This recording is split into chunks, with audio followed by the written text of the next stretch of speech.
coming to you from the Clinton Global Initiative 2012, and I am lit right now by an amazing new product from WakaWaka Light Company, and this is the kind of thing that has the potential to revolutionize education throughout the world. And with us today is Maurice Green of the WakaWaka Foundation. So this amazing light is something that you and your company has developed, and you're making it available to the world. Yes, we are. And I have to make sure to turn it off. It has four modes, yeah. Okay, so this is a solar light. It is. It's a very compact, sturdy light with a very small solar panel, but highly efficient because there's a chip inside, a Dutch chip, I can add, which doubles the efficiency, in fact. So if you put it out in the sun for 8 hours, you have 16 hours of very good light. It's above spec from the United Nations, so you can make your homework for 16 hours a day and then recharge it the next day because there's the sun again. Mm-hmm. Well, I mean, certainly we were able to get me lit enough, and working in the broadcast world, we have to have very bright lights, and it worked enough to get us started. It did, yeah. Great name of the company. Interesting name. Where did Waka Waka come from? Waka Waka is a Swahili expression, and it means shine bright. A month ago, I was questioned the same thing by the Rhodesian princess Jos Umugamwa, and she said, "How do you find this out?" I mean, if my mother woke me up in the morning, she also said, "Waka Waka."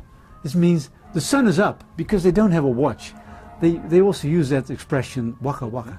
So how was this developed? What was the idea? And then I think you've got an interesting use of it that you're going to have around the world. Well, we discovered that 1.5 billion people in the world are completely dependent on kerosene lighting. It is bad light.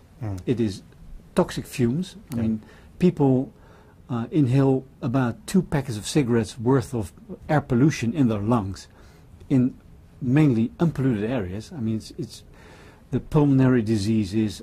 It's horrendous. It's a very dangerous substance, this kerosene. We associate it with aircraft, etc., which is sexy. But the kerosene that these poor people use, it's toxic fluid. Yeah. I mean, it's very bad. And if you topple it over, I mean, you just get burned. I mean, there's no water in the areas to extinguish a fire, for example. So kerosene lights are bad. They're very bad. They take hundreds of thousands of lives of children, mainly, every year. There's 16,000 every day that not get scars and burns. I mean, really maimed for life. Oh. I mean, it's horrendous. And moreover, people have to spend 10 to 20% of their meager income to buy this kerosene. And there's abundant light there.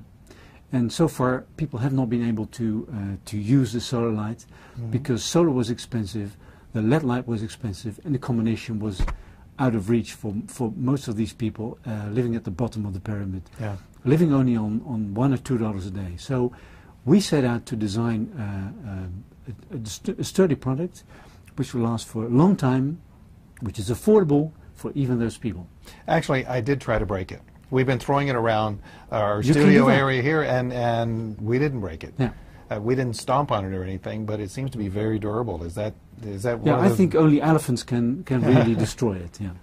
Well, but the reason that you've talked about the billions of people who have little access to light.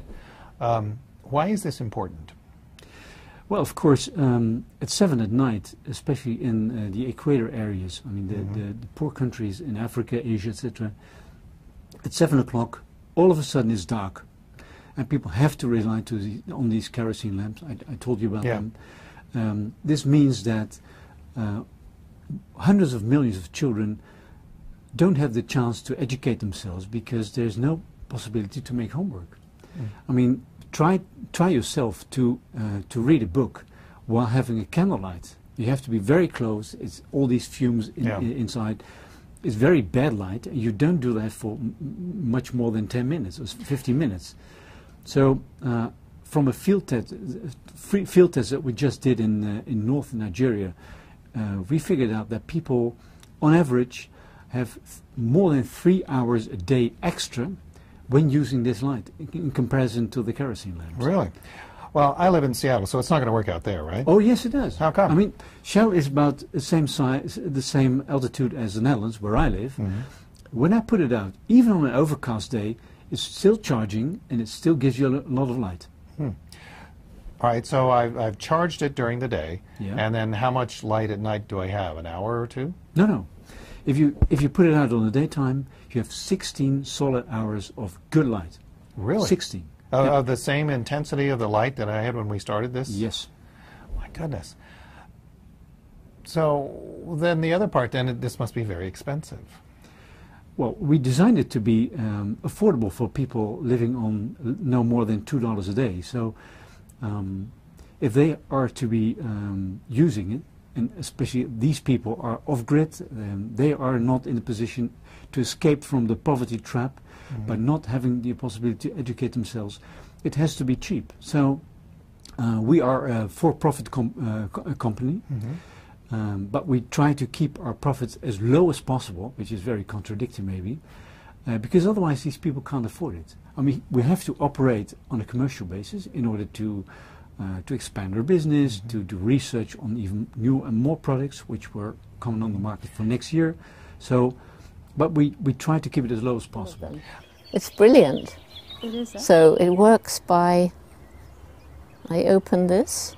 You can put it. How do I turn the light on this? Yeah, push it. You have to push quite hard, Yes. and then it's working. I think it's fabulous. Yeah. Yes, I'll take it out when I go to Tanzania and see what they think of it. I've got to tell you, when I first saw this, I was really excited because having worked with many global NGOs, I can see the utility of this in so many different places. I would expect that global NGOs and organizations such as the UN would be very interested in this. We only started to produce it about 4 months ago, and we've got being swamped with reactions. I mean, we're really overwhelmed.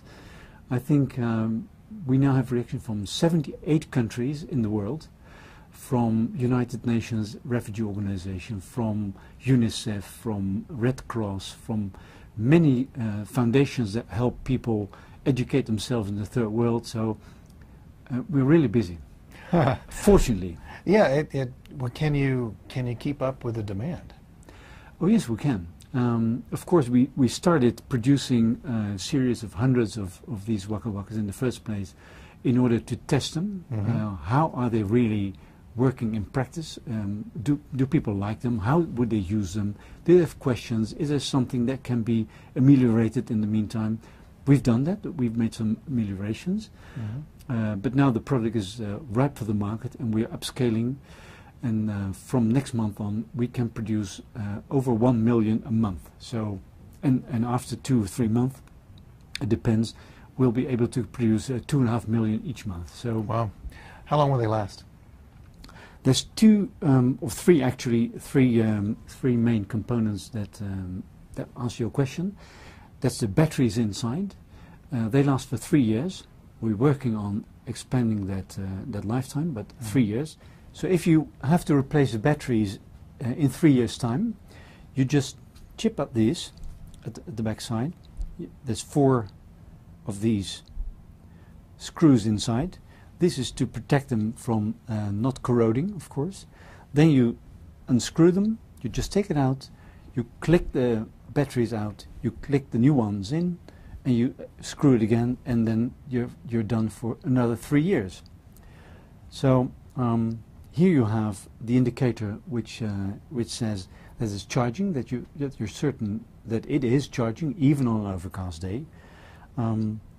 If the hinge, for example, if you use it like this, I mean, it's very easy to do that. Or you put it on top of a bottle, for example, and it gives light like this.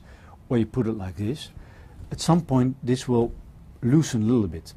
So then you can take out this one and this one, screw it again, and it's fixed and tight. I think it will last for 15 years. So it will last a long, long time.